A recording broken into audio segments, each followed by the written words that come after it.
So what I'd like to do, this is my last lecture, and what I'd like to organize it to spend probably the first 45 minutes to an hour talking about electrostatics, and I'd like to leave a little time to say some heretical remarks about water. But that's what I would like to do, but I might not make it. I might not make the water. But, okay, so I want to remind you, first, I forgot to say a lot of things about the salt solution stuff, and I didn't quite finish it. So first thing I want to remind you that we started with this, the salt water, we started with this mean field assumption. And obviously I want to emphasize that because this mean field assumption, for most cases, is pretty useless. And that gave this nonlinear equation, when we say, in terms of this dimensionless potential, this way. And then to tell you that this equation is called the Boltzmann-Poisson equation, not because they had anything to do with it, just a combination of Poisson equation and Boltzmann equation. Poisson, or if you're in a French-speaking country, then it's called Poisson-Boltzmann. Few there is typo, there is no square on sine. It's sine, not sine square. Thank you. And then we linearize this. And so we were looking at the linearized version of an approximate theory expression, okay? So you got to take it with a little bit, you have to be very careful in believing it. And I wrote down, so in mean field theory, if you write down this thing for a homogeneous, a glass of water, of salt water, you have the entropy of the ions. There's 2 because there's cations and anions. And then you have the mean field electrostatic energy. And as Mike, I think, pointed out, the mean field electrostatic energy is 0 in this approximation because everything is homogeneous. Every elementary volume has as many sodium ions as chlorine ions, so the electrostatic energy is 0. So that's the mean field theory, and it's pretty ridiculous, okay? It's useless because it has no electrostatics in it. So the way to do, if you don't like your mean field result, you do a fluctuation correction, or again in the field theory jargon, one loop correction. And that's the one that gives you this screen Coulomb interaction and this term that goes like minus some number times kappa cubed. Okay. And this, remember, goes as c to the 3/2. So this is something not virial-like, but you should, since this is a low concentration approximation, and then there are higher order terms, and these higher order terms all look like kappa A to some exponent. Because the only place concentration comes in is in kappa, and what B is the ionic radius, because that's the other length in the problem. And remember, up till here, we could do it for point particles. You go beyond, you have higher powers of the concentration, you need another length, and that length is the ionic radius. And what you put in is a little funny for that, but that you usually put in the hydrated radius. I told you about a little bit hand-waving about hydration. Okay. So you should think about this, but there's some power, and I'm not going to talk about these higher order terms here. So can you comment why it's ionic radius, some other lengths like zero lengths? Well, there's no other length from the problem. Zero length? This is where you're starting with. The Biron length is only a single, as sure as a single ion energy scale. It's not, doesn't involve anything collective. Yeah, but B should not be collected. B is also, it's a cutoff. Yeah, B is the cutoff. And so, are you assuming there's, it's like an ionization? I'm just telling you, this is just a formal expansion. I'm not going to belabor this a little bit. And you can look up in books, there's a very nice review article by Jan Levin on the bihucal, which has in the Brazilian Journal of Physics or something. I have the reference if you want it, which has all of this written down very carefully. Yeah. So does this mean that the mean field theory is exact for point-like ions? Because in that case, all this. No. The this is already a linearization of the mean field theory. Okay. So forget about this. I was just telling you this for completeness. I don't want to confuse you. Let's stop here.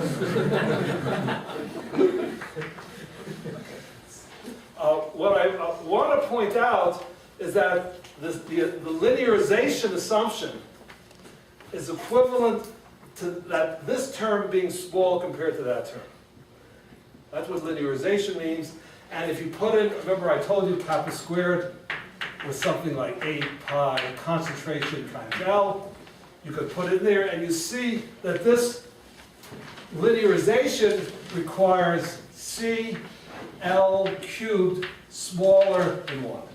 That's the condition that this linearization is self-consistent. Okay. Remember, L is the Bjerrum length. You think of it as a half a nanometer. So that means 1 ion in a volume of a nanometer cubed. It has to be, you have to be small compared to that. Okay. For this approximation to be valid. Okay. That's the linearization of this. Now, furthermore, I pointed out last time, these two terms are antagonistic. This lowers the energy, this is because by the system expansion, this lowers the energy by the system contracting. Now clearly, if I went to low temperatures where, remember, where this becomes very difficult, this condition, but no, just theoretically, that this term has to win because of Earnshaw's theorem. So this has to win. Now, you could ask, but because these terms are antagonistic, there's a possibility of a phase transition induced by that. And the way you would see that is to look at the osmotic compressibility. And so the osmotic compressibility, I don't want to write it, because usually you write compressibility like kappa, and I'm already using kappa for something else, so I'll just write it in words, is at least proportional, I think maybe it's exactly C squared. Remember, this is the free energy per unit volume here. The second F dc squared to the minus 1. Okay. This statement is just thermodynamics. Okay. So if this second derivative with respect of free energy with respect to concentration squared is 0, that means the compressibility diverges, osmotic compressibility diverges, and this is signals a phase transition and instability. Okay, and you could see that the second derivative of this, if you just look at these two terms, I mean they're antagonistic. It does have you can satisfy that. You could do it in your head, and the condition for this is something like CL cubed of the order of unity. I forgot the numbers. I think it's maybe 2 over pi. I mean, something like that. But you could put it in the numbers. You could do that as well. And of course, this suggests that there's some critical concentration, I'll call it C star, where there's a phase transition. Now, first thing, you don't believe it because I already told you it's not valid. The theory is not valid at that limit. Okay, and so it's true that if you look at the higher order terms, and people have done that very carefully, this gentleman together with Michael Fisher, and so this number here is off by, I don't know, 15% or something, there's some small correction which relates to the ionic radius, okay, depends on the radius. But that divergence still occurs, okay. So this tells you what's going on. You don't take the numbers seriously. But this tells you the concentration. And you know that you could only dissolve a certain amount of salt in water. So you could ask, does this correspond to that? This is 1 ion per Bjerrum volume. And if you put in numbers, which you could do, I won't do it, it's about 10 or 15 molar, which is around in the range where the maximum amount of salt you could put in before it starts going out. So what is that phase transition? What's the physics of it? I mean, I don't know. People really haven't studied that very much. But yeah? Can you just elaborate a little bit? I'm confused about this competition. At small c, both of these terms are negative. They decrease with increasing c. If I imagine, as c increases, this pushes the free energy down. So is the first one. Well, look at the pressure. Take the derivative. This wants a system. C increases. This becomes bigger positively. This becomes bigger negatively. They work against each other. But, okay, so there's a cutoff. C is less than 1 in the law, right? Just sit down. Okay. Just do it quietly, and you'll see. They really help us. What's written on the blackboard? No, this is right. What I wrote down. No, this is right. What he means is that log term looks like it should be negative. It is negative. But C is look at the less than pressure. 1. Yeah. So it's C times log C. C is less than 1. Yeah, the C. Yeah. Okay. It's right, and it goes in the right direction. But you can see, you take the second derivative, those two terms are opposite. Okay. The second derivative of this is 1 over c, 2 over c.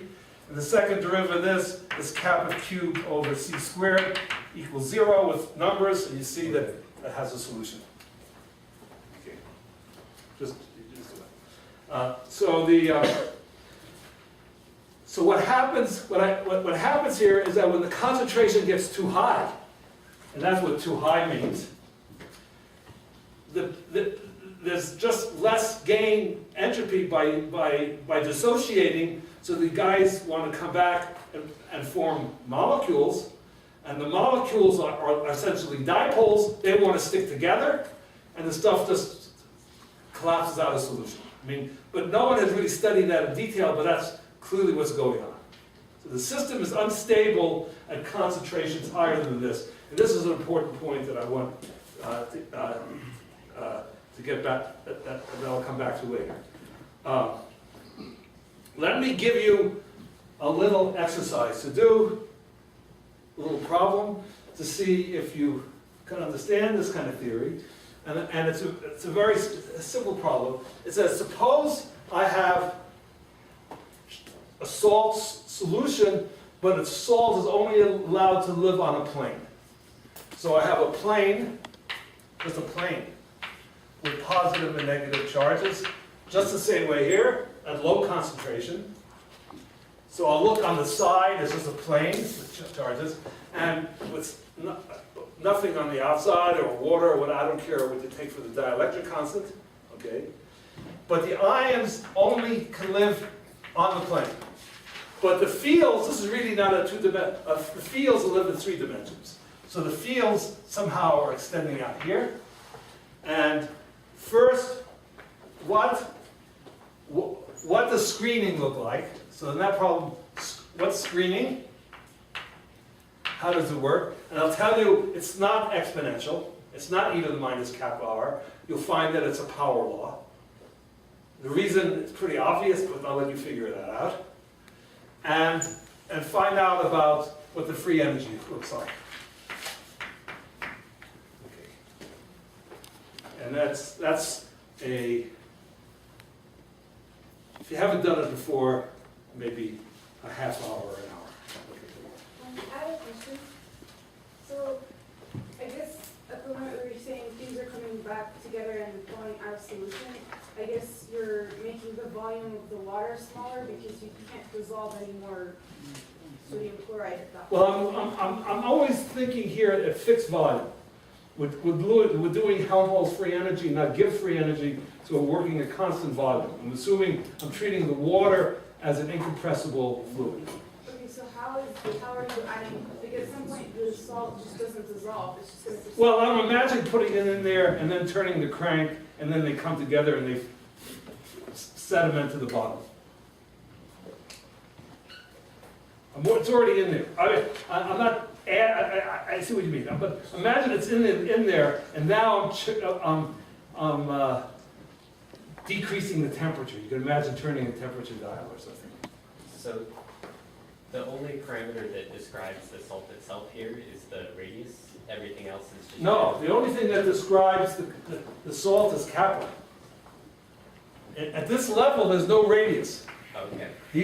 That's an important point. This is for point-like, up till here, the only thing I put in here are point-like particles. Now, when Fisher and guys do this, then their things looks like whatever this is, then plus corrections that depend on kappa A. But there's nothing in there about the interaction strength between... It's No, assumed that just the Coulomb interaction interactions. is purely Coulombic. Okay. Purely Coulomb interactions, there's nothing else. I'm not doing anything else. This is just the simplest thing you could try to do. Okay? I mean, but no, I want to encourage questions now because this is the background that I'm going to need for everything else. Yeah. Can you rephrase the answer to Rafa again, please? So you crank the temperature up and then dissociate again, or am I not just... Pardon me? I couldn't hear it.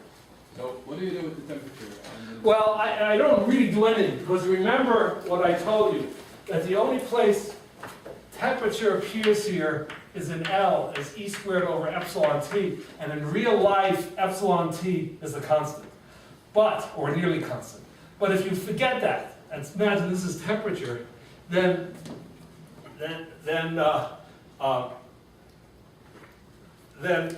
as temperature gets small, this term gets bigger compared to that.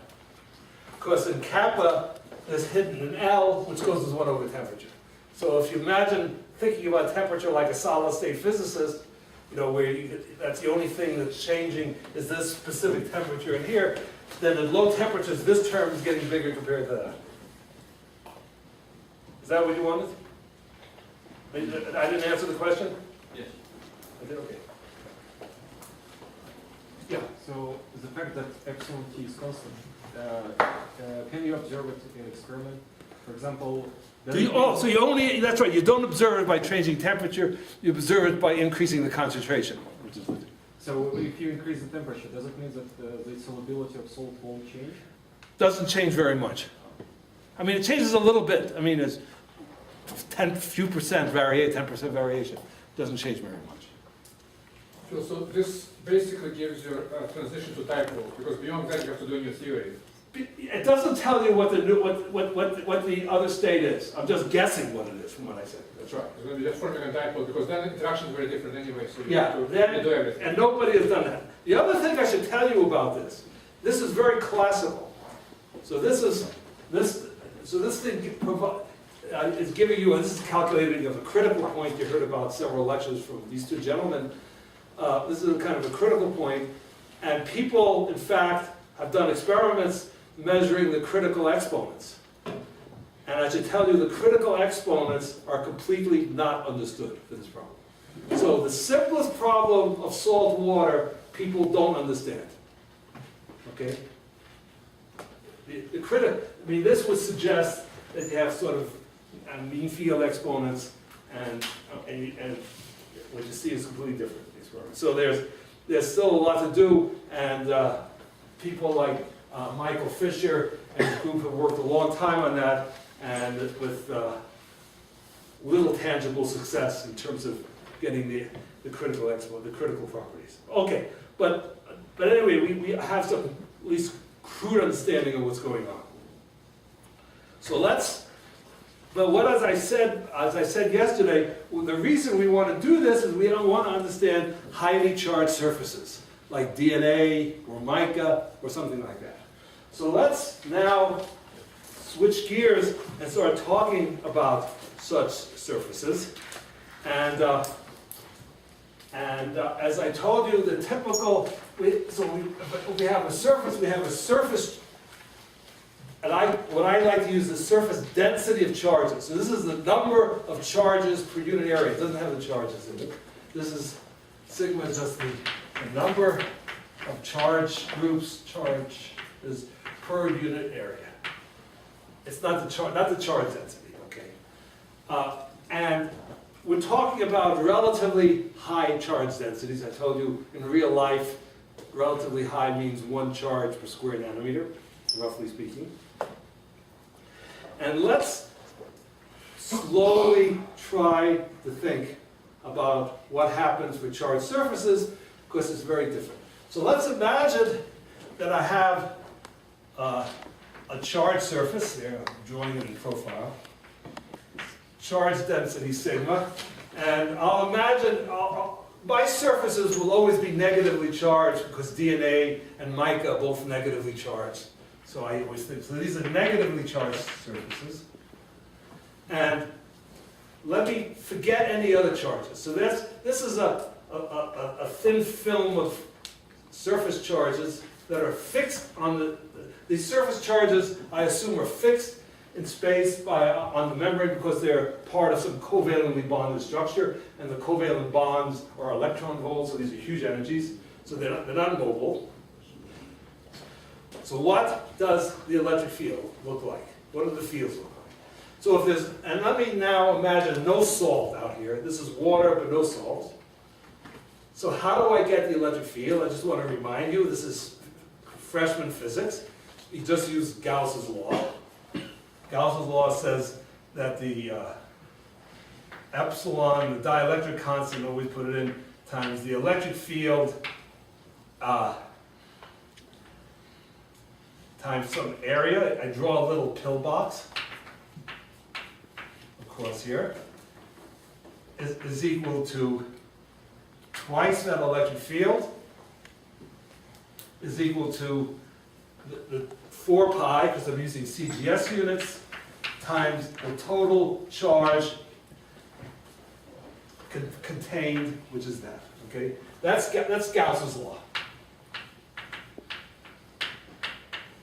for a charged surface, okay?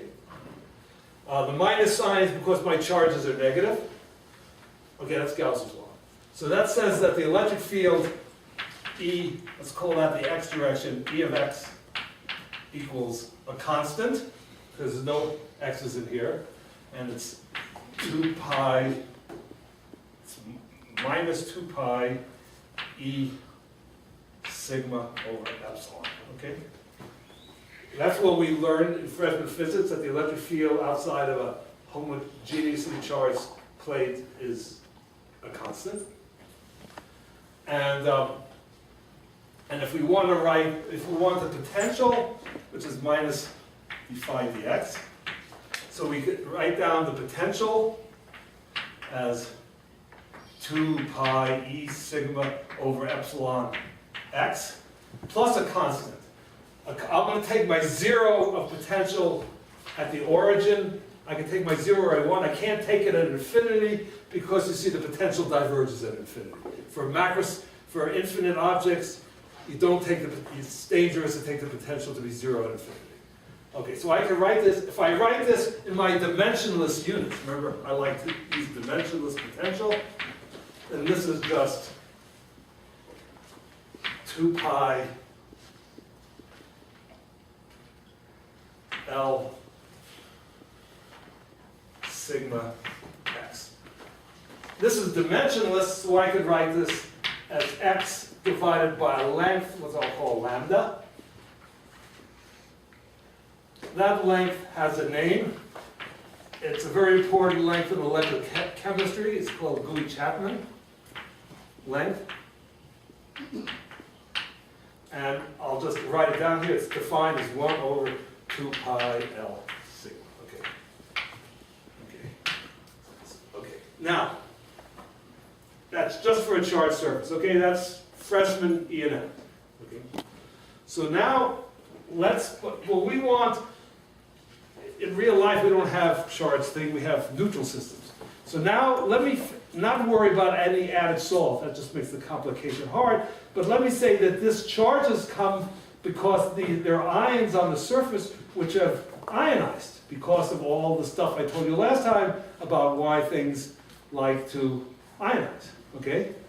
So I really want to have counter ions, called counter ions, which neutralize this to make the system overall neutral. So let me just start adding counter ions. I'll just add them one by one. So I didn't plot it to you. So if I look only on the right side, the potential versus X looks like that. It's pretty simple, right? Just a straight line.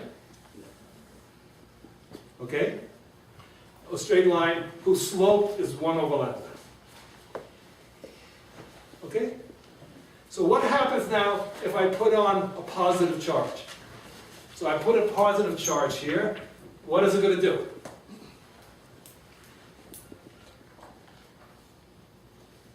What do you think it's going to do?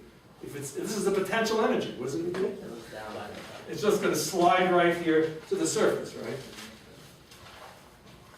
So I put a second charge. It slides to the surface. But these charges are going to the surface. What does that mean? That means they're somehow neutralizing these guys. If they're neutralizing these guys, for the next charge, sigma is a little bit smaller.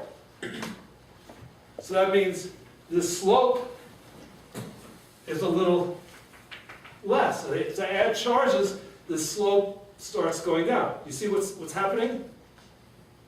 Get the idea? But the unfortunate thing about this is that it's always linear. That means it always diverges at infinity. That means an infinite surface like this doesn't ionize. And the fact that I've assumed that it ionized, that they're all off the surface, it says the reverse, they all get pushed back on. Of course, that's a zero temperature calculation. There are fluctuations in this, thermal fluctuations.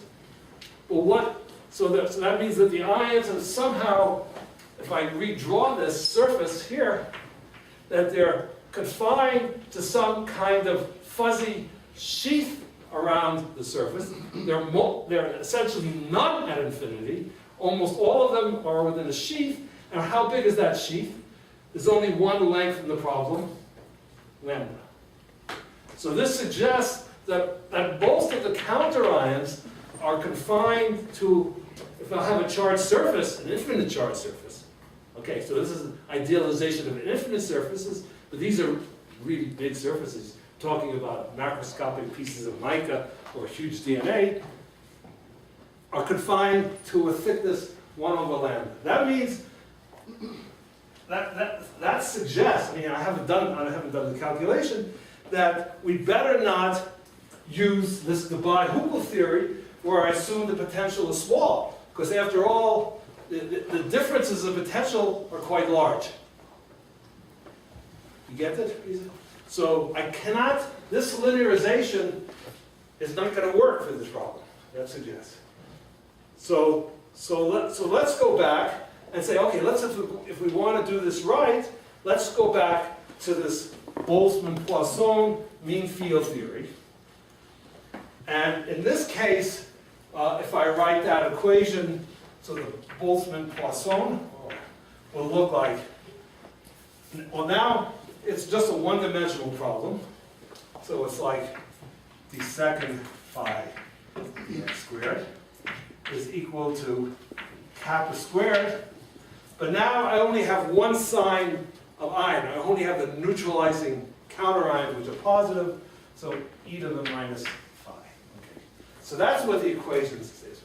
Now, there's a very unfortunate thing that happens. A terrible accident.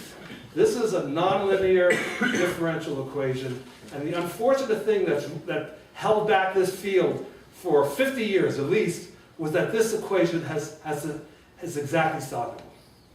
That was a big negative in this field. Okay, okay. And for reasons that will become clear in a minute. So I'm just gonna write down, but like differential equations, I'll just write down the answer and you can plug in and see that it works. So the solution of this equation, now so what I'm assuming is that I have this charged surface, so the boundary condition that I want to put on is that first, I have a neutral system, that the number of counterions equals the number of charges. And furthermore, that if I look at very short distances, the counterions aren't there, so that the electric field at the surface at E equals 0 is this, from Gauss's law. Those are the boundary conditions. If you do that, I'll write down the solution and you can go home and check it. I don't want to spend a lot of time on this because I sort of hate it. But the solution to this equation I'll write down is 2 for dimensionless potential times the logarithm of 1 plus x over 2 lambda. Okay. And you can check that. That satisfies all it diverges at infinity as the potential must. I've taken the potential to be 0 at the origin, and if I take a first derivative to get the field, you see I get the right answer. Yeah? So I want to go back just a little to make sure I understand why you're saying that the linearization is not working here. So you said that, let's say, at very low temperature. Because even if I believe this hand-waving argument that the concentration of ions close to the surface is very high, and I made the assumption here that the concentration is so low. Oh, so it's a matter of concentration. But there's another way of looking at it also, that if they all condensate and pretty much the field becomes very small, right? So in some sense, because the field becomes small, And it is at large distances, the field. yeah, further than Yeah. this layer. But so you were saying that since we are interested in what's happening. Well, we inside want to this see the whole layer, thing, yeah. Right. Okay. Phil, I compare to what? Huh? It doesn't have to be. Well, it depends on the numbers. As we'll see, well, I'll tell you right now. If you look at this solution, then you could calculate the density. It goes as e to the minus phi, and this goes as 1 over 1 plus x over 2 lambda squared times the prefactor. And if you look at that prefactor, it does not satisfy this condition near the surface. This condition is very badly unsatisfied. We'll talk about it. Oh, well, I'll do it right now. We don't have to talk about it. If you believe, first let me assume the hand-waving argument is right. Then most of the charges are here. So the density of charges, the number of charges per unit volume in that sheath is sigma over lambda. That density of charges goes as sigma squared over L. I'm not worrying about the sigma squared times L. I'm not worrying about the part of that, right? And I want to multiply that by L cubed to look at that parameter. It's sigma L to the 4th. Yeah, so sigma is smaller than 1 of L. No. If you put in that number, 1 per ion, it's very badly off. But if it's slightly lower, you're fine. Yeah, that's right, but that's the condition. If you were, and it's worse if you put in the 2 pi's and things like that, it's much worse. So you're right on the hairy edge. But that sigma is. Huh? Sigma could be low. But it doesn't work. And if you by any chance had these neutral ions to be multivalent counterions, then there's a valence that goes in here and it becomes worse very fast. Yeah. What is sigma? Sigma is the number of charges per unit area fixed on the surface. Right, so isn't that under your control, so you can make... But I said for highly charged, for highly charged surfaces, sigma is very big. Sigma is much bigger than 1, if sigma is bigger than 1 charge per square nanometer, I'm in trouble. So this is right on the hairy edge. But can you arrange, can you You can take sigma to be very low. Oh yeah, if sigma is very low, then this theory is perfectly good and valid and irrelevant because then all the interactions are small. So this works fine if sigma is small. This theory is perfectly nice and useless. Because those systems for which that's relevant, okay? And sorry, one more thing. Yeah. Either you wrote that, that's the exact solution? Huh? That's the exact. This is the exact solution of this equation. You can just plug it in. Okay. Now, so this is very elegant. Very elegant. People love this exact solution. Of course, I hate it. So what happens? Let me tell you what happens. Let me do the corollary, because what one is often interested in is the force between two surfaces. So now I have two of these surfaces and ask that are identical, and ask what's the force between them, or the pressure. So you say, okay, what's the force? So this is at this mean field level. It's very easy because I'm doing thermodynamics, and in thermodynamics, the stress has to be the same everywhere. You have to have mechanical equilibrium. So I can calculate the stress anywhere I want to, and I'll choose to calculate the stress on the midplane. If this is a perfectly symmetric situation, what's the electric field on the midplane? Zero. Right? Zero, right? Because by symmetry. Okay?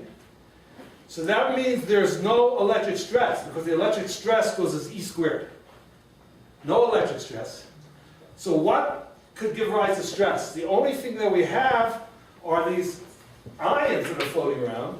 So we have a stress that comes from the osmotic pressure of the ions. So whatever the concentration is at the midplane,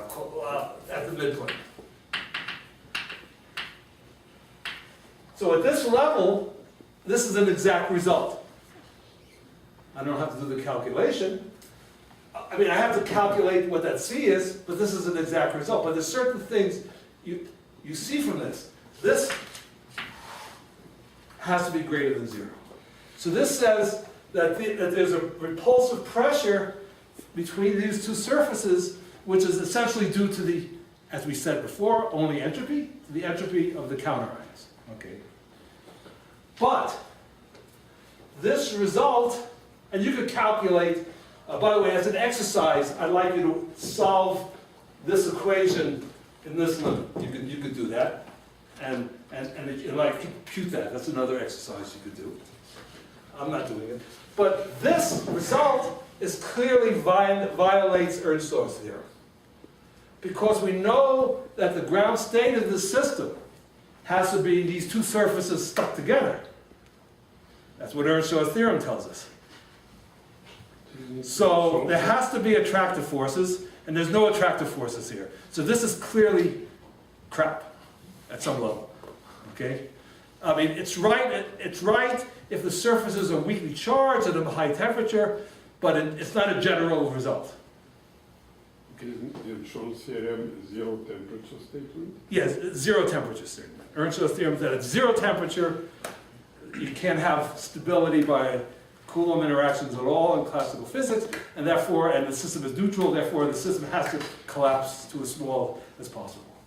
So this violates Earnsthaw's theorem, and it tells you this is an exact result, starting from here, that there's something wrong with this approximation. Okay. Now, okay. So now let me tell you what's wrong. You already heard something, red flags. Okay, so the first thing I should tell you, it was already known, let's say in the 1980s, for sure, that this was wrong. Before I tell you what's wrong, theoretically, there were simulations of this problem. You could do that. Already in the 80s, computers were good enough to do simulations of this kind of thing. where you just put in ions, you put in Coulomb forces. It wasn't quite the simulation. They put on fixed charges. They didn't. Okay, here I did something very horrible. One of the stupidities of this problem is what I did is that I smeared out all the charges like you do in freshman. Okay, that's a mistake, as you see. So they simulated this problem. There was a group of the people who did it. It's a group from Sweden. The guy who I know best is my buddy is Håkan Wennerström, but there are a lot of others. And what they saw was the following. This is in the 1980s in something like either PhysRev or Journal of Chemical Physics. I think it's Journal of Chemical Physics. And what they saw was that if sigma was very small, the surface concentration, as we said before, this is everything perfectly right. But if sigma was high, and high being what I mean, more comparable to 1 charge per square nanometer or higher, or if they happen to use multivalent counterions, instead of using sodium as a counterion, they use calcium. Okay? Then they found that this didn't work at all, that the forces were attractive. In the 80s. That paper was completely ignored. It was ignored, I don't know why, this is sociology, but I think it was ignored because everybody loved this exact solution stuff, you know. And this is the reason I hate it, because it's wrong. Because it's built on the mean field approximation, which is a poor approximation. Okay, so now you can see what's wrong. So now the red flags. One red flag is very simple. Clearly, and you see that from the exact solution or my hand-waving argument, the ions are mostly in the distance lambda. Right? What is that distance? Lambda, remember, is 1 over 2 pi L sigma. How does that distance compare to the distance between ions? So the distance between ions is 1 over the square root of sigma, right? So let's look at that ratio, right? This is the distance between ions on the surface. Okay? Let's look at that ratio. That is 1 over 2 pi L sigma to the 1/2. Now, let me go sigma, let's say sigma is 1 charge per square nanometer. L is like 1/2. This is of the order of 1 over pi.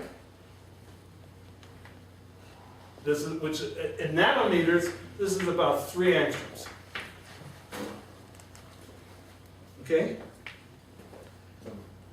The distance between charges is a nanometer. This, it says that the distance of the thickness of the layer is smaller than the distance between the charges on the surface. But in all of these calculations, these beautiful theory, we assume the charges are coarse-grained, they're smeared out. That approximation is pure garbage. It's useless at these high concentrations. You have to take into account the fact that the charges are lumpy, charge is quantized. It's not smeared out. So this whole business of doing this one-dimensional problem is not right in this line. You get the point? That's one red flag. The second one I already told you, that the Bi-Hukal theory tells you this is wrong because CL cubed is not small. And furthermore, clearly this is really nonsense. If this length is 3 angstroms, I mean, I've done this for point ions, but the hydrated ionic sizes are typically 5 or 6 angstroms. So treating these as point charges, nonsense. So all this beautiful theory for highly charged surfaces is pure nonsense. So I would urge you, please forget anything about Boltzmann-Poisson theory if you're interested in hard charges, because you're going to get everything wrong. Okay? Don't think about it. Okay? So you have to do something better. Okay. So what's better? What's better? Okay. Okay, now, so this was already known in the 80s, but not really known. It was just hidden in the literature. So the big breakthrough in this field came in 1996. There were two independent work. I mean, the breakthrough, in a certain sense, the Venestrom simulations were a breakthrough, but they were ignored, so they were useless. They weren't very useful. But there were two things that happened in 1996. And it's funny that it was only 1996. You see, there's nothing fancy about this. This is pure classical stuff, right? Nothing fancy. Why was this stuff not understood to 1996? You could ask that. I don't think it's a science question, it's a sociology question. To me, it's partly because of that exact solution, which people loved. Okay. That's why I hate it. I claim that if that solution didn't exist, this would have been understood a lot earlier. Okay. But I don't understand, so it's an exact solution to, you claim that you... It's an exact solution to an irrelevant theory, to an irrelevant approximation. So whether you had an exact solution or not, it's one step. Yeah, but people loved it. It was so nice. People assumed it was right. But the mistake is not the solution, the mistake is... How it was used, yeah, that's right. Okay, so two things happened in 1996, a big year. One, there was another simulation done. This is already 20 years after the Swedish simulation by our friends Niels, another Danish connection, another Scandinavian connection, Niels Broberg Jensen, Bill Gelbart, and Eichel at UCLA. And what they did was they were interested in DNA. So what they did is the simplest simulation you could imagine. They took a line of charges, a uniformly spaced line of charges, corresponding to the charge density of DNA. That is one charge every 1.7 angstroms. They took two lines like that, and then only put in the neutralizing counterions, except their counterions were divalent, because you needed less of them, they were divalent, because they're, and they just did a simulation. What they simulated, they just put in all the charges interact with Coulomb interactions. That's all they did. They took a screening. There's no water. This is implicit solvent. And then they had to put a cutoff, because if you have Coulomb interactions, obviously the positive charge and their points want to sit on the negative charge with infinite energy, right? So they just they just assumed that there was a short distance cutoff, a hard core, which they affixed to be a radius like 1 nanometer, which is the radius of DNA. That was their simulation. And they calculated the interaction. So they just turned the crank, nothing else. And what they find is that I feel like the potential energy of interaction, or you could write down the pressure or whatever you want, between these two lines, only no salt, looked like this.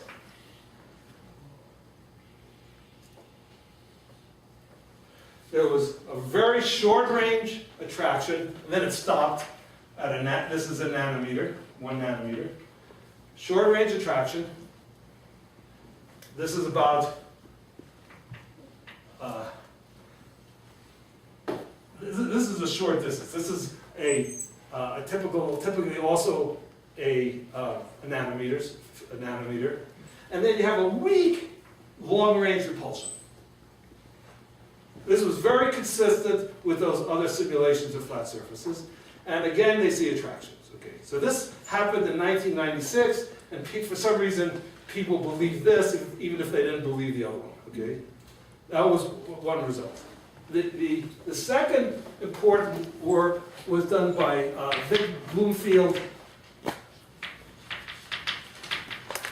and Julia Ruzina at Minnesota, where they said they didn't, I'll say it in my language, you might have been there at the time. Were you there? No, that was before your time. By the way, so Vic Bloomfield, his whole career has been working on DNA. Okay, so he's really an expert on DNA. And basically what he said, what's going on in these things, if I go back to the flat surface here, is that what's happening is what's very well known to the colloid scientists. When you have a charged surface, you have what's called a Stern layer. So the colloid scientists do this for 100 years. They don't know what the Stern layer meant, but that somehow there was a layer of charges stuck to the surface. Okay. So what they said was that really that most of the counterions are not, most of the charges of the DNA are not even ionized. Most of the phosphates are still unionized, and that you have almost a neutral surface, which is consistent with this because this repulsion is very tiny. This is the effective charge. Okay. These guys also see most of the charges are right on as close to the DNA as they could get. So they assume that. And if you do that, what they pointed out very clearly, so let me look down on a flat surface. So here's my flat surface. Let's imagine, I rather think about mica because it's easy. I have my fixed OH groups. I'll draw them as a lattice, but I don't care. There's my OH groups, and these are neutralized. And let's neutralize them like these guys do by divalence, because it's easier to think this way. So let's say these are not really all ionized. All of them are here. It doesn't ionize at all, which is kind of what my simple little calculation suggested, that they don't ionize. And then, so they're a divalent. So that makes this plus, this plus, this plus. You see what happens, because the divalents want to be as far away from each other as possible. So now if the surface is neutral, it looks like a checkerboard. And two checkerboards are going to attract. And that was what these guys pointed out. Okay? And what's the range of that attraction? It's going to be the distance between these charges, which is about a nanometer. That's what these guys see. So this has nothing to do, very little to do with counterions. It only has to do with heterogeneously charged surfaces. That's what's going on here. And so you can understand that by fixing. You could try to fix this Poisson-Boltzmann theory, and some friends of ours try to fix it. Roland Netz and Henri Orlan try to fix it. How would you fix this Poisson-Boltzmann theory? You would do what we did here. You would do a one-loop correction. Do a correlation. Because what I did here was, what I worked out for you was pure mean field. It was not as fancy as the Bi-Huckel theory, where I have these. This is a fluctuation correction. The Bi-Huckel theory is fancier than what I did before. So Netz and Orlan did that. Try to fix it. It's been after all this was known. This was already in 2000 or something.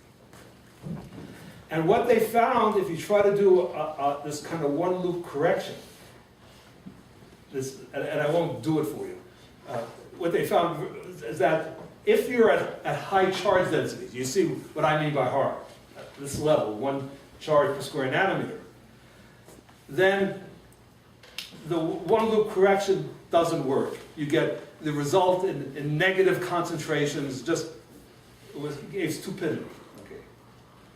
And so at that time, one of my graduate students realized how to fix this stupidity. This was another guy who doesn't get much credit, but was very important, is Andy Lau. And he pointed out the following, that what you really should do, because now we know that most of the ions are condensed, really what you want to do, what's wrong with the Boltzmann-Poisson theory, this nice elegant solution, is that we're using the wrong boundary condition. The boundary condition we used was just the obvious one, that the electric field at the surface is just given by Gauss's law with the bare number of ions. But what he realized, Andy realized, was that most of the ions are condensed, so you shouldn't use that for this, in your coarse grain. You should use the some effective charge, which is associated with the Stern layer. And if you choose this effective charge such that you don't have any of these red flags, in other words, you choose it big enough, then everything works consistently. So the way he did the problem, and I'll give you an exercise. So you could redo this. You could do the following exercise. You don't have to solve Boltzmann-Poisson equation because we know the solution for a fixed surface charge density. What I'm going to imagine is that I have a surface here, and then I have discrete charges, and I have kind of a two-component theory. I say certain numbers of these guys are neutralized, and per unit area are neutralized, and those guys have an energy because they get as close as they can. They have an energy minus E squared, well, in dimensionless units, minus L over B, where B is some atomic radius.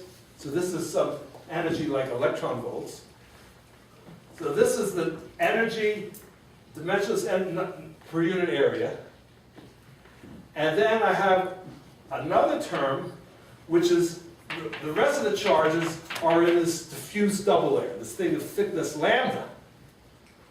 And that's energy, I didn't tell you, but it's just a dilute gas, just the entropy of a gas. This is sigma effective, the effective charge, log sigma effective over lambda.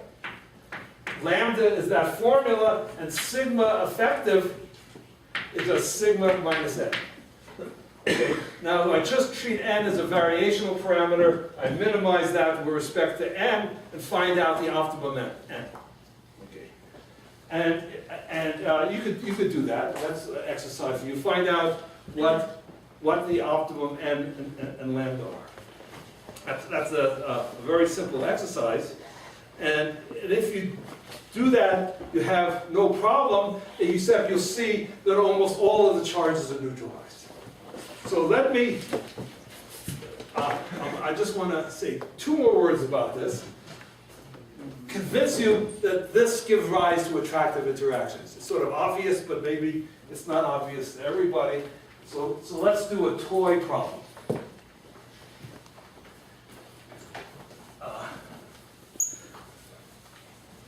And the toy problem, again, is just undergraduate E&M. Let's imagine that we have a checkerboard, except the checkerboard is more complicated than I need. So let me assume that I have a surface that looks like this. I have a surface which has stripes. Like this. Positive, negative, okay? And let's calculate, so this is, you see, this is the analog. I'm just doing a stripe instead of a checkerboard. This is a charged surface, and you could ask, now this is a neutral surface. I've assumed that everything is condensed. I'm going to that limit. This is neutral. No counter ions. What's the electric field? So I look end on. So this is, let's say, the x direction, and toward you is the z direction. For physicists, it's hard to do with sharp boundaries, so I'll write down that this charge density here, I'll call sigma, sigma is just equal to some sigma naught, say cosine qx. Okay, so it's the same thing. It has zero average value. This is a neutral surface, right? It looks like this, except it's not, the lines aren't sharp. And if I have this surface, there's an outside of this surface. If I look end on, and that's z direction, x is that way. Out here, there's no charges. I just solve Laplace's equation. So that's trivial. So the solution is that the potential, the dimensionless potential, goes as cosine qx, e to the minus qz. It has to have an L, because that's the electrostatics. This has to be dimensionless. It has to involve sigma naught. It has to involve sigma naught. That's 1 over a length, so there's a length missing over Q. So I think you can check that that's the, maybe there's a 1 or 2, that's the exact solution to the field outside of this, okay? That's the exact solution. But you see, first, that the field extends out, right? This is obviously the solution of Laplace's equation. Okay. If the field extends out a distance 1 over Q, and it oscillates. I mean, this cosine is to satisfy the boundary condition, that the discontinuity in the electric field is the charge density, the surface. Okay? So obviously, if I have two surfaces like these, if positive is over negative, they're going to attract. And the range of that attraction is the scale of this, which is just what I told you before. Okay, that was just Bloomfield and Rosina, I just told you before. But you can see that these guys are going to attract. So what's wrong in all these problems is that you forget that all of the counter ions are condensed. There's hardly any charge on these surfaces, highly charged surfaces. You know, entropy is just not winning. The fields are too high. Electrostatics is too strong. Okay, so that's the message. I don't want to take the time to write down the solutions, but you could do another exercise. Take this model and compute the force between two surfaces. By the way, obviously, if I have them phased wrong, if I have positive over positive, it's repulsive. But remember, that distance in real life is about a nanometer. It's nothing. Okay? And if the system could do what it wants, it always wants to be attractive. Because it always wants to lower the energy. So it's always going to be attractive.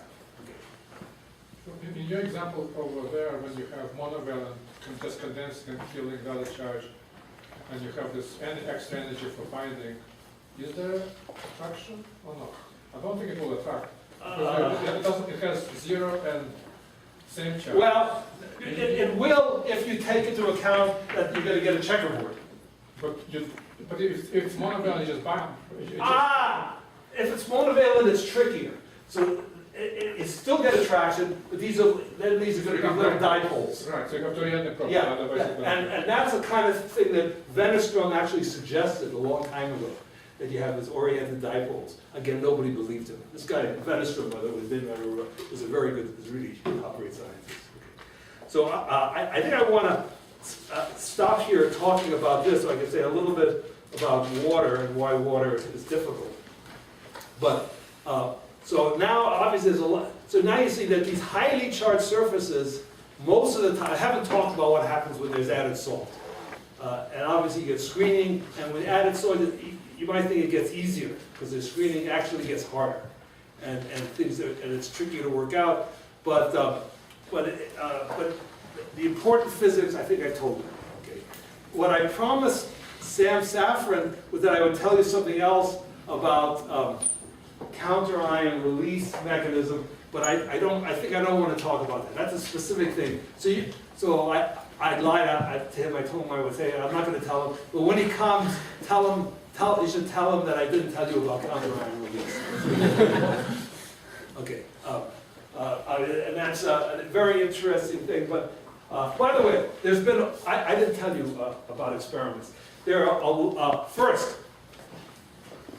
These things always attract. That's been, by the way, I didn't tell you, that's the big problem for a long time.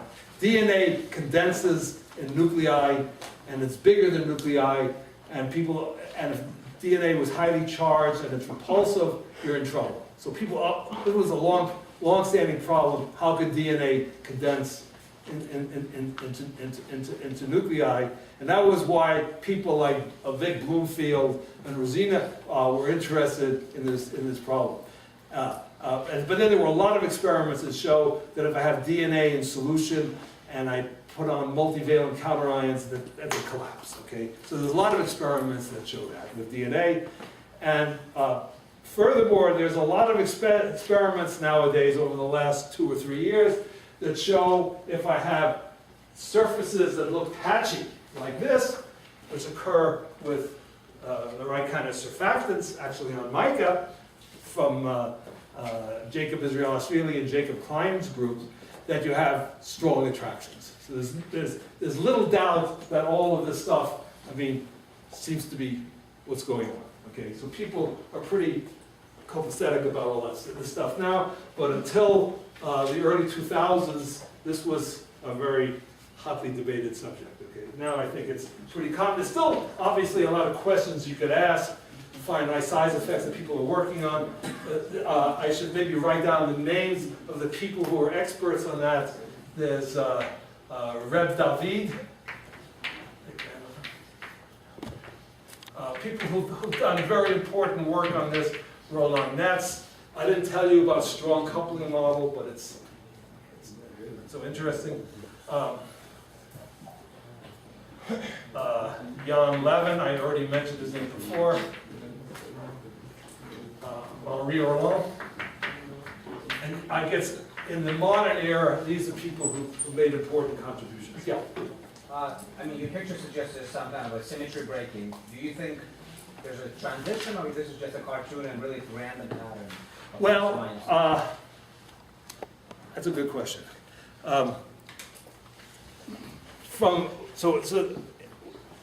In the experiments that I know about on mica, it's certainly randomist islands, where there may be reasons for things not being able to be completely.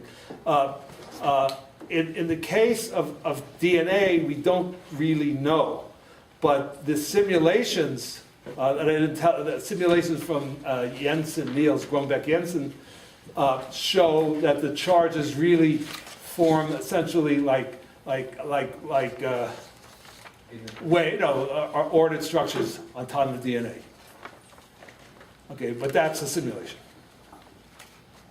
Well, DNA brushes. If you've got some DNA brushes, double-stranded, pretty short DNA fragments that are kind of rod-like shape. So does this discussion tell you that you have preferred angles?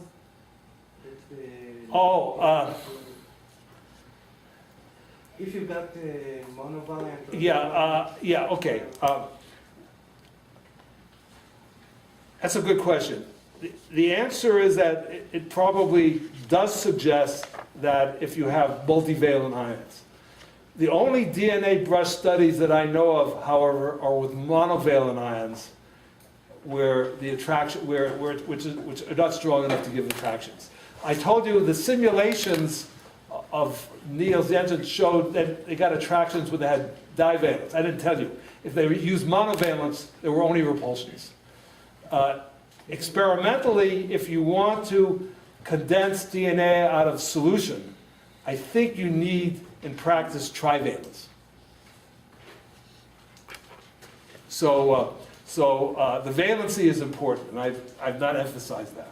But clearly, the valency goes up. So that, what you say is very likely to happen if I have multivalence. I would agree with that. Dipole attraction won't be enough? I mean, so I don't know. Those experiments, I'm not sure have been done. I think they're close to being done. People are working that. I mean, Barzuki, what's Barzuki's? Barziv's group has been doing things like that at the But Weizmann. not for short. Yeah. Okay, so what I want to spend is a little bit, I'll spend the last few minutes talking a little bit about this horror of, it's cold water.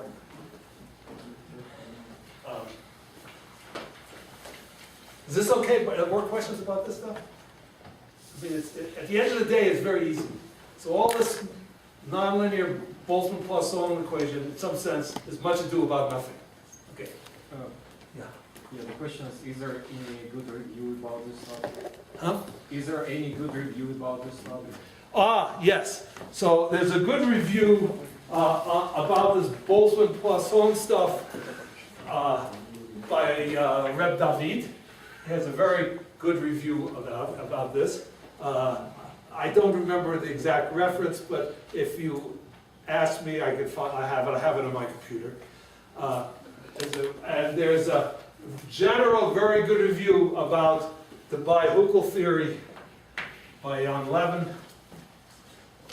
And Roland may have written something review-like, I'm not sure. But I would say if you're interested at this level, these would be the things to read.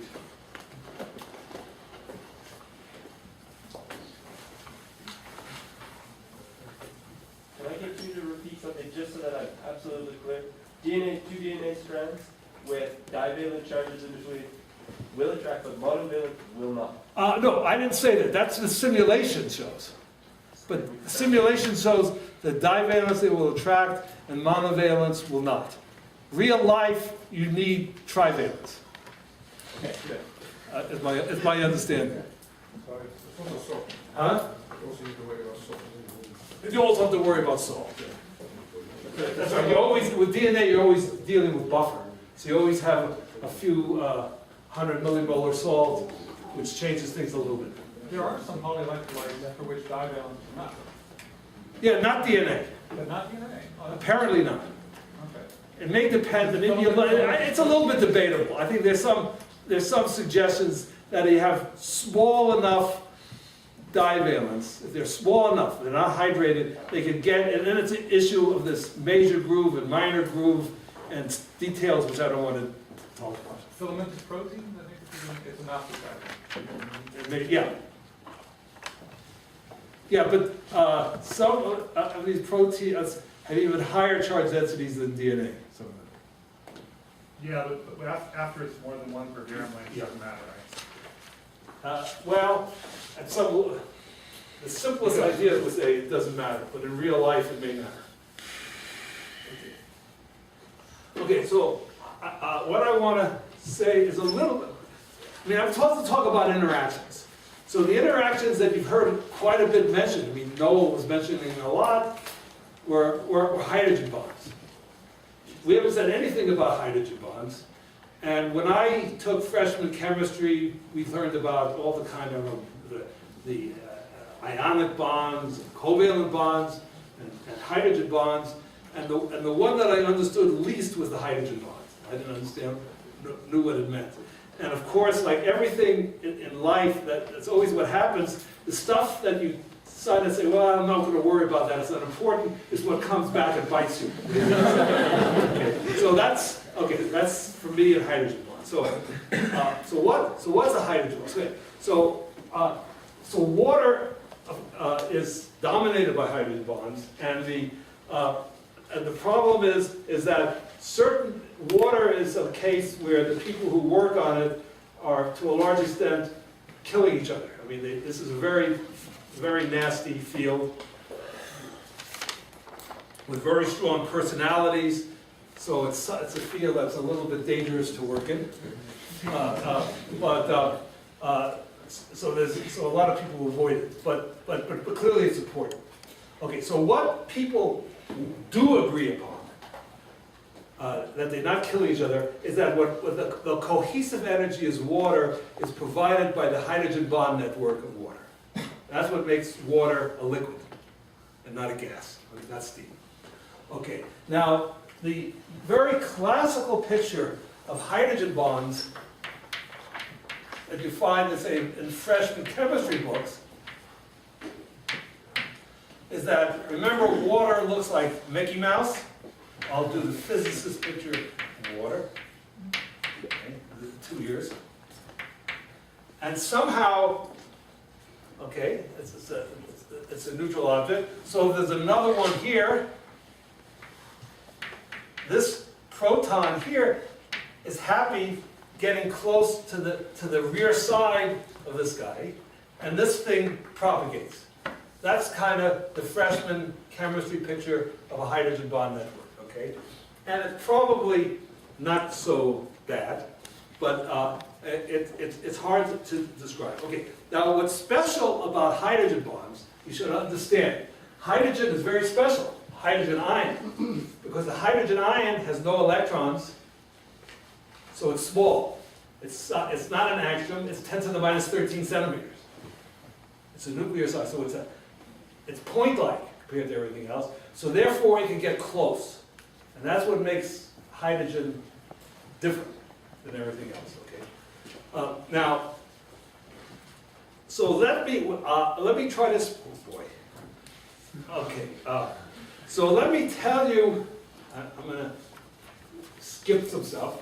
And I want to tell you about, first thing, because I think it's important, is why water molecule looks like that. I mean, this is quantum chemistry, but quantum chemistry thinking like a physicist, okay? So let me think of oxygen double minus. Obviously, oxygen wants to be a closed shell, so I'm assuming we understand atomic physics, so there are protons that want to donate, these hydrogen atoms want to donate their electrons to oxygen to make a complete shell. And now I want us to know where the protons go in the water. So you could say if I add one proton and it interacts with this is a Coulomb interaction. And we already did that because the first lecture I reminded you about the hydrogen atom. And you say, oh, this is just like the hydrogen atom. But there's a difference. The mass of the proton is 2,000 times the mass of the electron, thanks to Higgs. And since the Coulomb interaction has the same strength, that means, I remember I wrote down what the Bohr radius is, goes as 1 over the mass of the electron, that the Bohr radius, instead of being an angstrom, is something like 1,000th of an angstrom.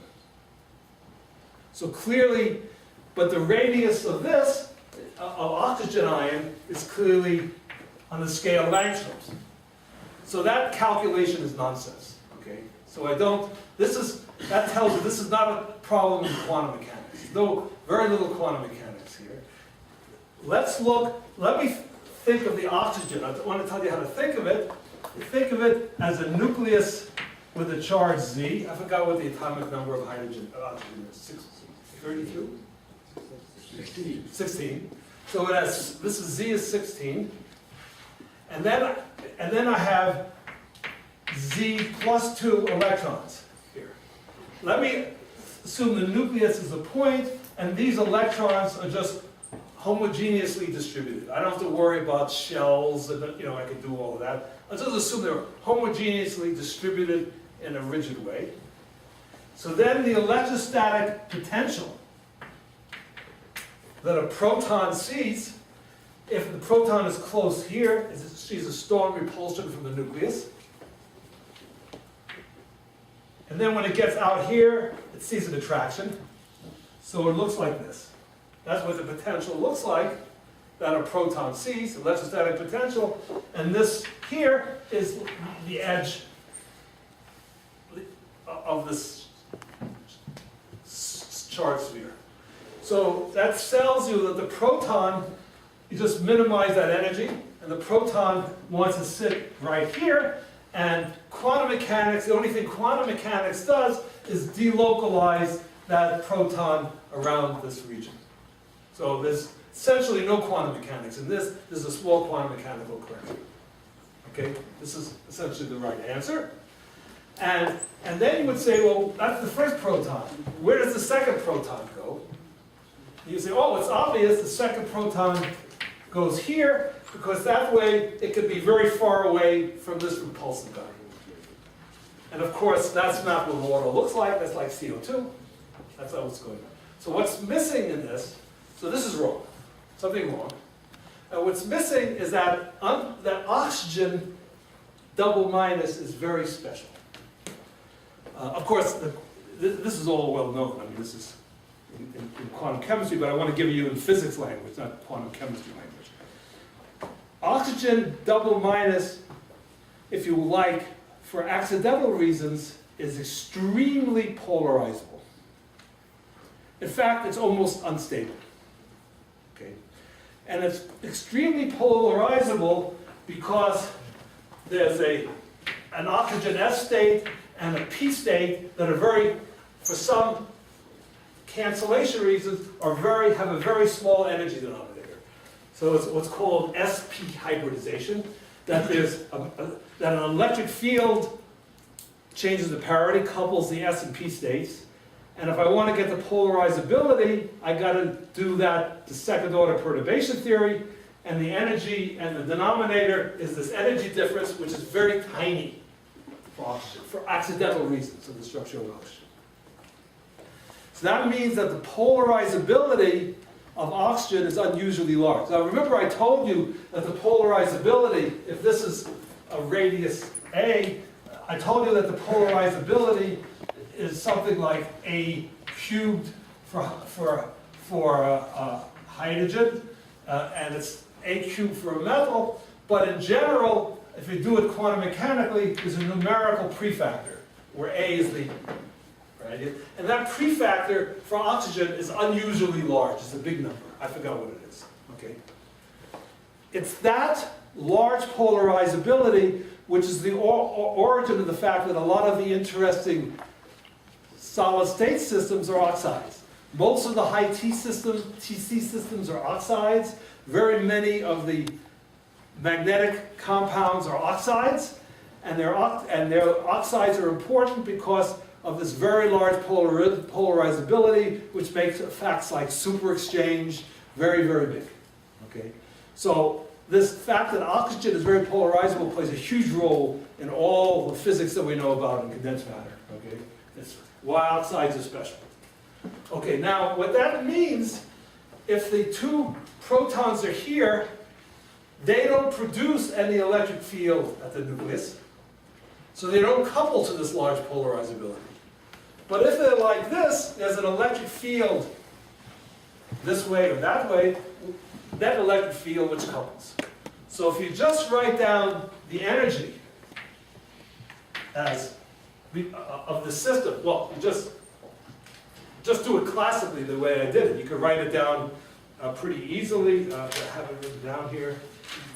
That the energy of this system of the protons is minus 2e squared over a. That's their binding to the oxygen. Polarizability, alpha e squared, where E is just, I just calculate the electric field from 2-point charges. I assume this angle here is theta. And then I have the Coulomb repulsion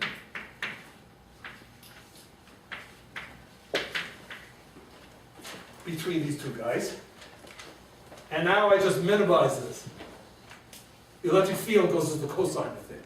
I just minimize that with respect to theta, and you find out that, and if you put in the right polarizability, you get 109 degrees to within 10%. Okay? So, I mean, this angle is just due to the polarizability of the oxygen. Okay? So now we understand that. So that's nothing very hard. Now I have 5 minutes to do the rest. Okay. So let me tell you a way that I want you to think about hydrogen bonds. Because I'm not so much interested in a hydrogen bond. Again, the quantum chemists are very good. They know how to calculate the hydrogen bond energies to a gnat's ass for a given molecule. They can calculate it arbitrarily well. That machinery is very nice. But we're not interested in this. We're interested in networks of hydrogen bonds and interacting hydrogen bonds. And there, we can't do things. The quantum chemists don't tell us very much because they can't do these large systems. So we have to do something sort of a little bit more physicky if we want to understand that. Yeah? Sorry, is E here the external electric field? No, there's no external electric field. E is something like 2E over A cosine theta, something like that. Just the field from these two protons at the nucleus. Okay.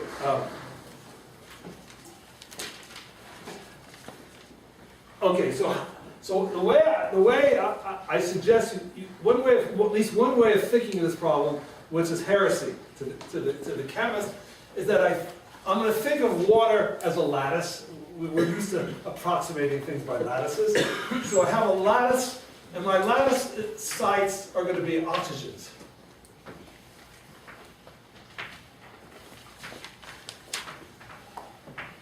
And I'll just draw it in 2 dimensions. You could do it right in the right 3-dimensional with the right geometry. We'll do it. And now, those sites are meant to be the oxygens. And now I'm going to do what I did before. I'm just going to, instead of pouring in the counter ions, I'm going to pour in the protons. So I want to get, on the average, 2 protons per oxygen. And where do the protons go? Well, the protons like to go, one would like to go here, for example, and one would like to go maybe here. This is good because their angle, the way I do it, is 90 degrees. The right angle is 109, that's pretty close. They want to be pointed toward this guy because this oxygen is giving rise to electric fields, and so the proton wants to make use of that electric field. So there'll be little basins of low electrostatic energy pointed toward the other oxygens, just from internal electric fields. So these yellow circles are meant to be potential minima, electrostatic potential minima for the protons. And if I have 4 nearest neighbors, I have 4 of those minima. And on the average, I want 2 protons in each one. Okay? So I'll have 4 over here, and there'll be 2 protons there. I don't know where they are, etc. Okay. Now, however, that's the ground state. I could imagine, say, well, what happens if it doesn't work properly? What happens if I take 1 proton here and put it here? It's in a basin. What's the energetics of that? Well, clearly, even at this very simplistic level, you see that now I have 3 Coulomb repulsions here, and none here. But before I shifted that, I had 2 Coulomb repulsions. So this costs an energy, an extra Coulomb repulsion energy to do that. I'll call that Coulomb repulsion energy U, and it's this kind of energy here. It's clearly an atomic energy, like a 10th of a volt or something. Okay, I'm just giving you an estimate. And what happens if I do this? Well, when I do this, this is hydroxyl, this is hydronium. Right? But in water at room temperature, I know how many of those there are. That's pH 7 water, whatever it is, 10 to the 14th per cc. If I say at room temperature, all I have is a Boltzmann distribution, this tells me that this has to be something like 30 kT. That's good, that's an atomic energy. Okay? That's just to get the right number of hydronium, there's nothing else. Okay, now, no hydrogen bonds yet. So let me go back to my picture here, where I have two guys here. The fact that this basin is here means that this proton also feels an attraction to that guy. Oh, now I want to tell, okay, I'm going to speak very quick. Now I want you to think, because it's easier to think in quantum mechanics language. I want you to think of these protons as being fermions. They are fermions, but I don't want to worry about spin. And that what I really can't do is put two in the same basin. I can't do that because that's a huge Coulomb energy. So that's forbidden. Okay? So all I could put in, each one has 0 or 1. But there's if you like, a matrix element for this guy to hop over into this empty well. It's empty. If it does, so I'll call that matrix element. I'm talking quantum mechanical language. I'll call that matrix element T. Okay. If I do that, if the electron, then I could create this hydronium hydroxyl pair, which is an excited state, which cost me a big energy. I just told you it cost me 30 kT. So therefore, I can't do that, but I could do it. I could treat it as in second-order perturbation theory. So I push it there virtually. So I'm assuming you know a little quantum mechanics, and I come back. So that means the energy of this state is lowered by an amount minus T squared over U, because U is the energy that it cost me to put there. Okay? So this, if I have one guy facing an empty site, there's a lowering of the energy by amount T squared over U.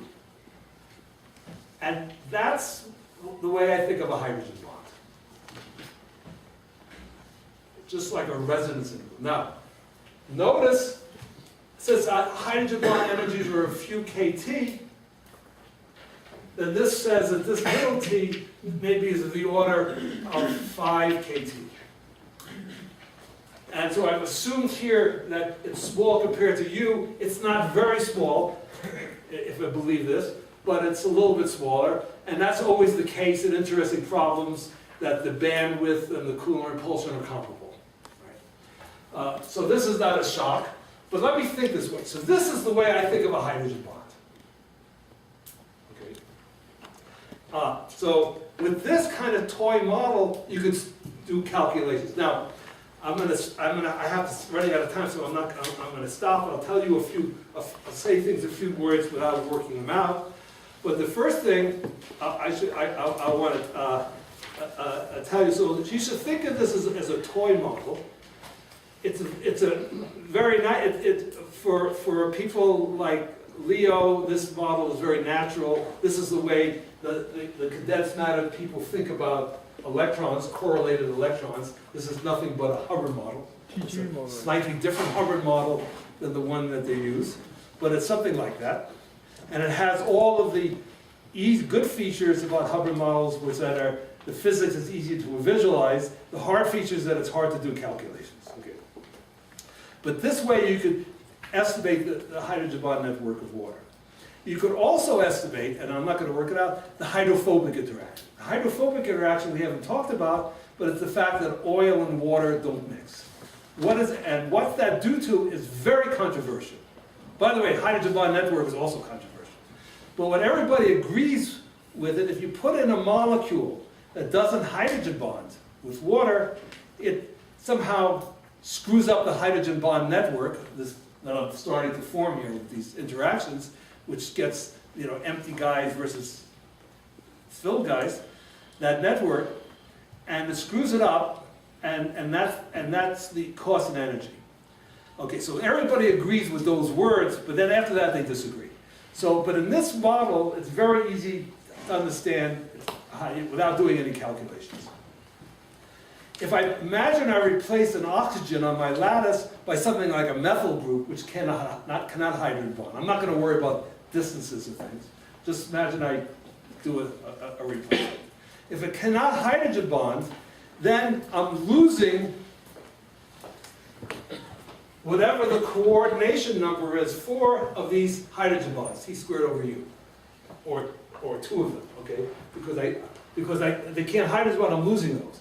If I put 2 of these methyl groups far apart, to put 2 in, it costs me twice that energy.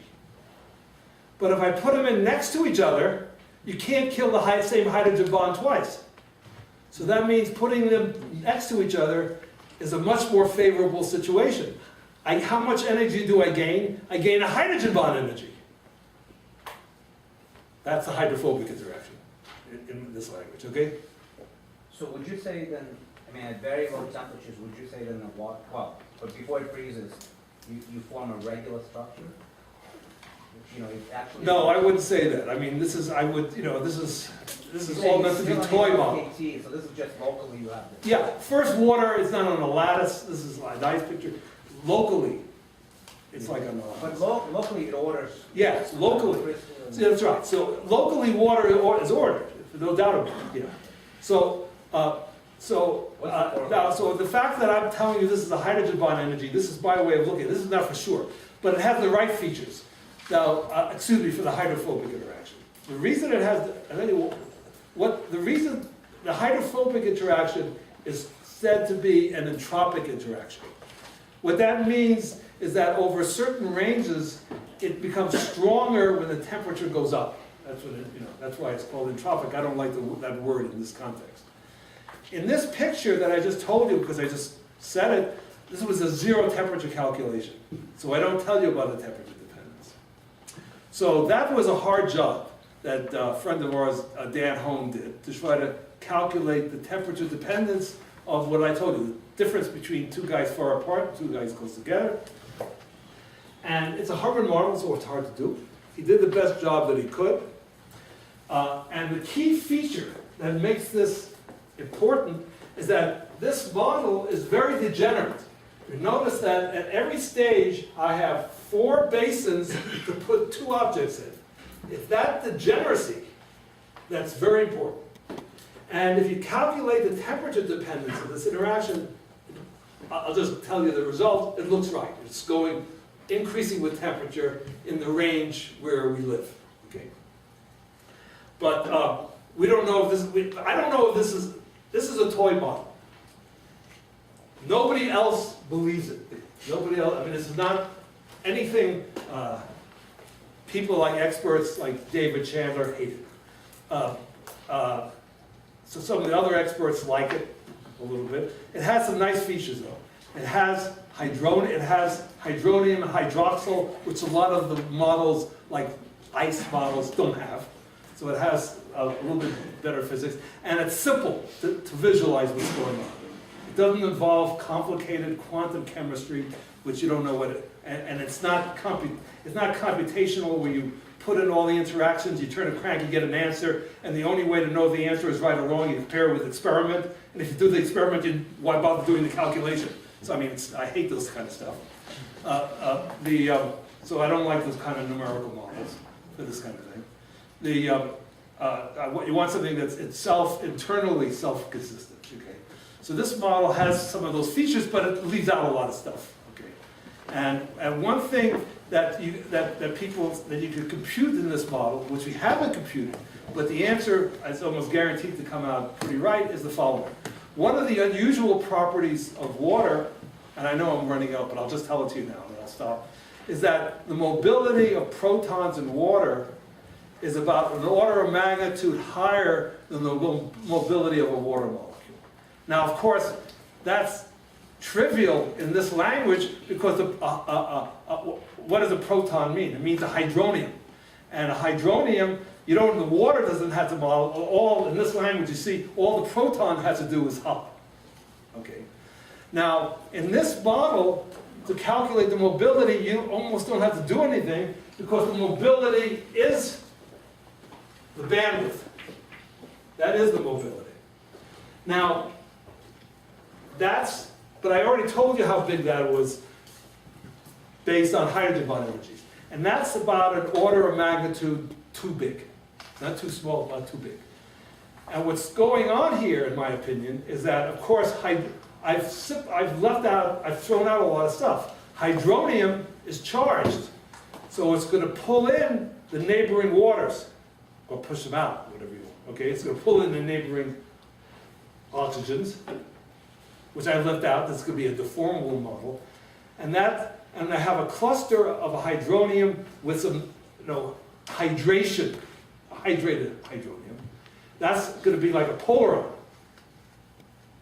So when the proton hops, that deformation has to also hop. That's, in solid-state physics, we know all about that. That's called a small polaron. And the mobility falls off exponentially with some overlap wave function. Okay? And if you calculate that overlap in this little toy model as well as I could, without doing it just in the back of an envelope, you get about the right amount. You get it down by e to the fourth or something like that.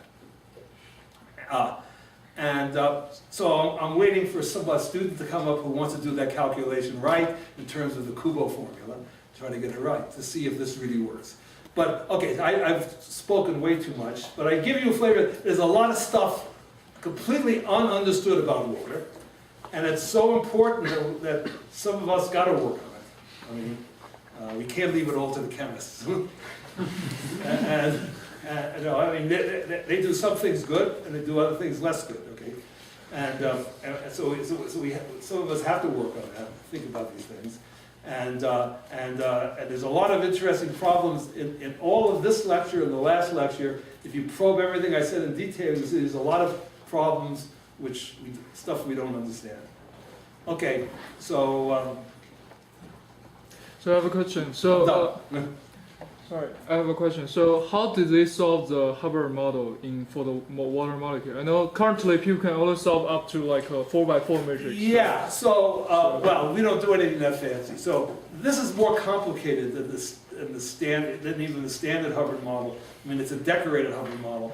So the way we actually did it is we know we could do pretty well on the ground state. The ground state there's some degeneracy, but you could more or less know what the ground state is like. You got to get all these guys so every occupied side is facing an unoccupied side, and you could do that. There's some degeneracy there, and you can estimate that ground state energy. Just estimate it, and we know high temperature stuff from high temperature expansions. So we just get a crude. We could actually compute it. I mean, not very well. We're not trying to do it very accurately. We're just trying to do it roughly. So you mean analytically, or? We do high temperature expansions, and we know something about the ground states. Okay. And then we do perturbation theory, low perturbation theory with them. Okay, and how good is this model for the water, actually? How good? Yeah. We don't know. You don't know. We don't know. Why don't compare this result with... Oh, well, look, it doesn't... I didn't put in finite compressibility, so I'm not going to get things like the fact that ice expands when it freezes and things like that. I didn't put that stuff in because I wasn't interested in that. I mean, the way I wrote it to you was the simplest thing I could do to give you the effects that I wanted. I'm not trying to put in everything. That's the trouble with the numerical models. They try to put in everything and compute everything, and it's so messy you don't know what you're computing. So you might as well not compute it. That's my feeling. Does your model reproduce epsilon equals 80? Oh, so no, our model does not. We didn't compute that, but we could. We could make that model compute that. We could do that. We didn't do that. But I think it should be a good test. Yeah, we could. That's one thing we could do. Well, my concern is that if you don't... We haven't done anything. This is the hobby. By the way, none of my students want to work on this stuff. Because this is, the way we do this is like people who do solid-state physics, people who do Hubbard models. Well, that stuff, if you're going to work on that, they might as well work on an expert. They work with Leon Belenz or Matthew Fisher or other people who are working on it. Why would they work with me? So my students want to work on polymers and membranes and stuff, so none of my students want to work on that, right, Kathy? Where's Kathy? So this stuff, so for us, this is a hobby, this is a hobby, this is a hobby, this is not real science, this is a hobby. So none of this has been done very, very accurately. This is just a few things. We've worried about inelastic neutron scattering, we know something about the normal modes of the system and things like that. But it's just a hobby. So don't ask if we could calculate, because we have no people to calculate anything.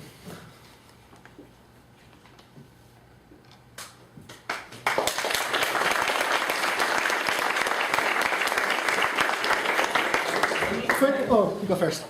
Couple of announcements, so I have to run off.